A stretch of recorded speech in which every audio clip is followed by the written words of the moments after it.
extensive damage, especially as it relates to our agricultural community. And you're going to have an opportunity to meet with some of those. I want to commend you for your secretaries. And we're, of course, pleased to have our own secretary that's a member of your cabinet, former governor of St. Purdue. You know, between the two of us, we have been the chief executive of the state of Georgia for the last 16 years. So we're very pleased to have him, but we're also pleased to have so many contacts that have been made by the members of your cabinet that have done an exceptional job. And of course, we're glad to have your FEMA director here, Brock Long. He and I have talked multiple times, and I have appreciated his involvement and concern about our state, and his people are doing a great job working with our locals, and that's an important thing, as you all know. I'm going to turn it over to the administrator right now for his comments. Thank you, Governor. I really appreciate the partnership. Not only has the governor been a strong leader, but also Homer Bryson, the director of Georgia Emergency Management, behind him. This is all about partnership. Unfortunately, Georgia is no stranger to hurricanes. This is where I started my career. I married a Georgia girl, by the way, too. But bottom line is it was a significant hit coming into Southwest Georgia. Category 2 winds, as you can see, the swath that's behind us, Mr. President, here. And not only do you see similar damage where trees are down on homes, and there was a tremendous hit to the communications and power infrastructure, but you're going to see generational losses to the agriculture industry as well. The timing of the storm is pretty tough, as Secretary Perdue would tell you. But our focus is life sustainment, trying to do everything that we can to get access to all the areas to help get the infrastructure, the private sector partners and our power partners that are represented here with Georgia Power. Trying to get them access to be able to fix the infrastructure to get the power back on. I believe it's up to about 90% back on from where we are. Yeah. And but we still have a ways to go. Cell communications is coming back online too, but now it's about taking care of people, sir, and making sure that we get them out of shelters and into longer-term housings for those that have lost their homes. Our staff is pushing forward in the field with disaster survivors, and we'll continue to register. We need people to register with 1-800-621-FEMA or disasterassistance.gov in Georgia. So I'll turn it back over to you, Mr. President. Well, thank you very much, Brock. I want to just commend you on the job you're doing. We just left Florida, and they're so thrilled with what's happened with our people, our talent. But they're not thrilled about this hurricane because this was brutal. They haven't seen anything like it. And possibly there hasn't been anything like it. The wind's almost 200 miles an hour, just wiped houses away. The foundations, everything gone.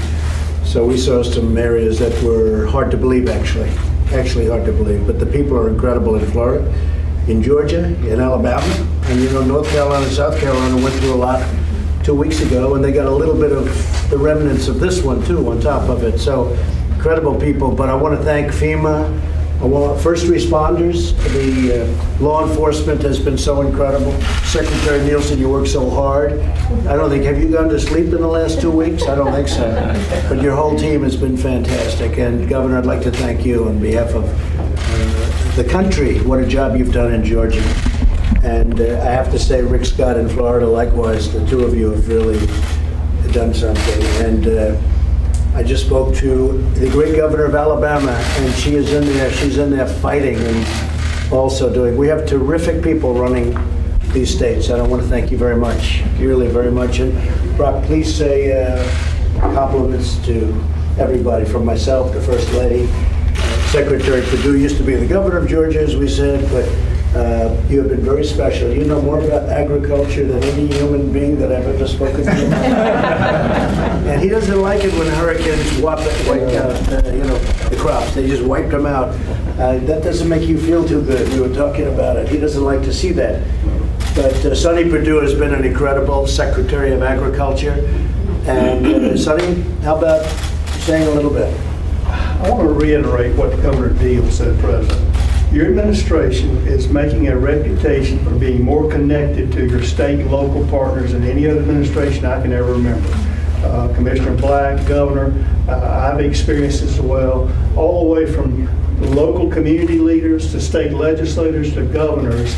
The people you've appointed in your office are reaching out here, making people feel like we have truly one government, and that is a wonderful part, to be a part of that. And I want to thank you for allowing us to do that, because it makes a difference when people undergo situations like this. Not even in disasters they're connected, but when they go through like this, they feel like they got a lifeline to FEMA, to Secretary Nielsen, to any of your administration, and to you particularly. And we want to thank. I'm glad to be a part of that. And Commissioner Black and I toured some of the ag area yesterday. There are tremendous losses, but our farmers are resilient. We're going to help them. You're going to help them, and they'll be okay.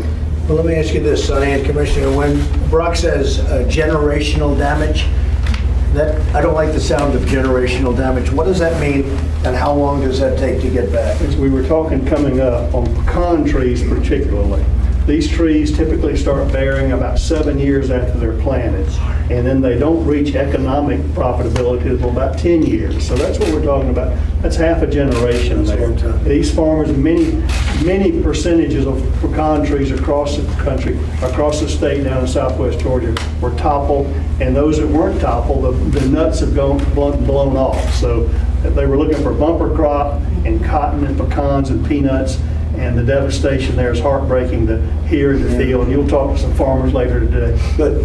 Very good. Please. Mr. President, thank you. Thank God you. bless you. Thank you for being here. We lead the nation in peanut production, pecan production, forest product production. We're leaders in vegetable.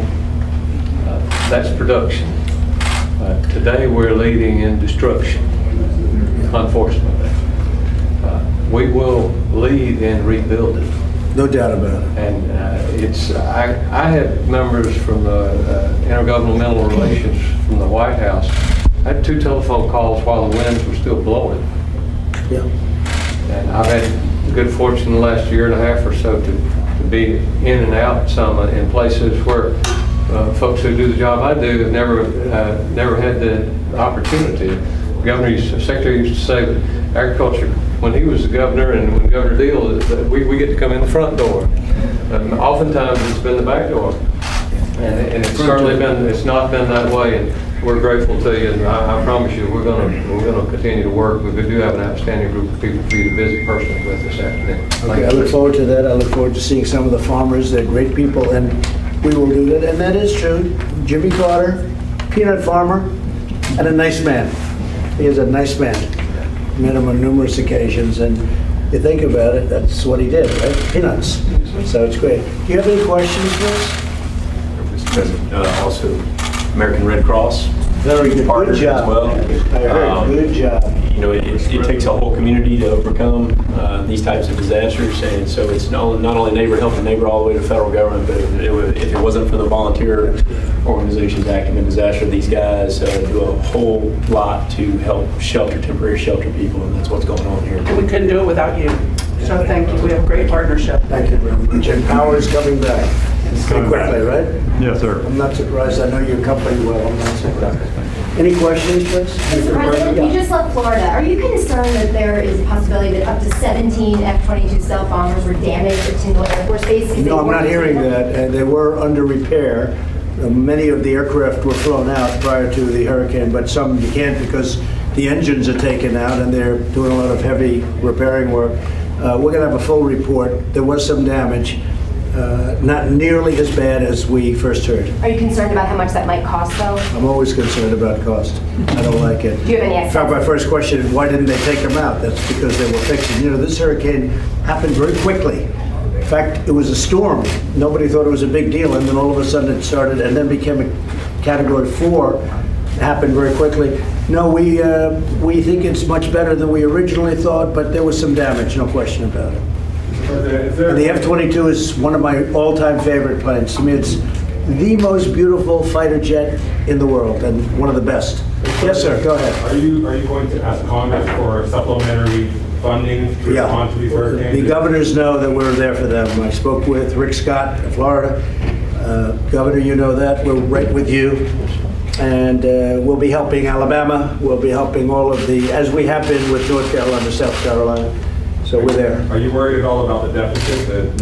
I always worry about the deficit, but what are you going to do? You have a hurricane. I have to take care of the people. So The deficit's always a problem for me, but we take care of our people, most importantly. Is there a preliminary estimate on how much it costs to help all these people? I think, Governor, do you want to make a comment on that? Do you have any ideas yet? Very early. Mr. President, it's still too early unless Brock has some more. So it will take some time. We do what are called preliminary damage assessments and to get more details, but the true cost won't be revealed for quite some time. Mr. President, when you ran for president, did you ever imagine you would spend this much time thinking about the weather? Well, the weather's been a factor, and yet they say the worst hurricanes were 50 years ago, if you can believe it. In fact, the one that they say was worse, there were 2 or 3 worse. One was in the 1890s, and one was exactly 50 years ago. The winds were 200 miles an hour, so who knows? But that's what the numbers are. But we are. I addressed it last night on 60 Minutes. Is there nothing about the number of storms that come in that make you think? Well, we have a big number, and for a long period of time we had very few. I have a home in Palm Beach, Florida. I'm there a lot, and frankly, we had years where we had none, and then over the last couple of years we had more, and hopefully we'll go back to many years where we have none. But we have been hit by the weather, there's no question about it. But it is interesting that the worst of all time, 1890, and as you know, 50 years ago was the last really great one that was supposed to be worse. I don't know if it gets worse. I've never seen anything where houses were ripped off with the foundations. You see, the foundations are actually taken out. So it's really, it's pretty amazing. But we have to get it taken care of, most importantly. Anybody else? Last night in your comments about climate change, you said that there is something there, and previously in the past you've called it a hoax. What changed? No, there's something there. There's no question. There is something there, man-made or not. I mean, there's something there, and it's going to go, and it's going to go back and forth, but there is something there. But again, 50 years ago it was brutal. 1890s were brutal. You have different times. And the main thing is we have to make sure things get brought back to perfect condition. That's what we're doing. We have tremendous support from the farmers. The farmers really got hurt, especially in Georgia. I mean, Florida was housing and other things, and over here your farmers were really, those crops were really uprooted. But we're going to get it taken care of. Mr. President, the latest research from NOAA says that climate change will make the strongest hurricanes even stronger. Do you agree with that assessment? I'll have to look at it. I haven't seen that, but I would certainly have to look at it. When you see impacts like this to the U.S., does it affect at all your decision in renegotiating the Paris Climate Accord? No, I want crystal clean water. I want the cleanest air on the planet, which, by the way, now we have. It's gotten better since last year, even better. And I'm very, very tough on that. So when you talk about environmental, I am truly an environmentalist. A lot of people smile when they hear that, but I have the cleanest air, and I'm going to have the cleanest air. But that doesn't mean we have to put every one of our businesses out of business. That doesn't mean that we can't compete, or we're not allowed to compete with other nations that aren't doing what we're doing. And we're competing very well. Our nation's the hottest nation economically on the planet by far, even though we're very big. I mean, we're up $11.7 trillion since I got elected. Nobody thought that would be possible. And other nations, as an example, China, not that I wish this, but they're down many trillions of dollars. So we're doing really well, and I want to keep it that way. Yes, please. Yes, sir. Sir, can I ask you an off-topic question? Sure. There's a report that the Saudis might say that Khashoggi was killed during the unauthorized interrogation. Does that sound I just saw that. So I just don't know. I'm going to have to see what they say. And we're working very close with Saudi Arabia and with Turkey, and they're working together to figure out what happened. And they want to know what happened also. So a lot of people are working on it, Steve, a lot of people. And we'll be bound very much by that. We'll see. I heard that report, but nobody knows if it's an official report. So far, it's just the rumor of a report coming out. Yes, ma'am? What instructions did you give Pompeo, Secretary Pompeo, when he was sent over? Well, I'm really sending him just to find out, really firsthand, what happened, what they know, what's going on. He may go to Turkey, he may not. He may meet with all of them together, but we want to find out what happened. And he's got instructions to find out what happened. We're talking about the whole situation with Saudi Arabia that you've been reading about, I'm sure, very much. But It's a terrible situation, there's no question about it. I don't like it one bit, okay? Has your Yes. thinking changed about Secretary Mnuchin going to the conference? He's going to make that decision. We're going to see who's going. It's got a while to go. You know, it's Friday. He has to know by the end of Friday. And we'll make that decision. We haven't made a decision about going yet, but he's going to make that decision sometime prior to Friday. Since we already went off topic, Mr. President, Senator Warren released some of her DNA results that show a strong likelihood that she does have Native American roots. How much? 1,000? Do you owe her an apology? No, I don't. What about the money that I owe her. She owes the country an apology. What's the percentage? 1,000? I don't have the exact numbers. Okay, tell me, when you have the percentage, tell me what the percentage is. What about the money that you told her you would? You mean if she gets the nomination in a debate where I was going to have her tested?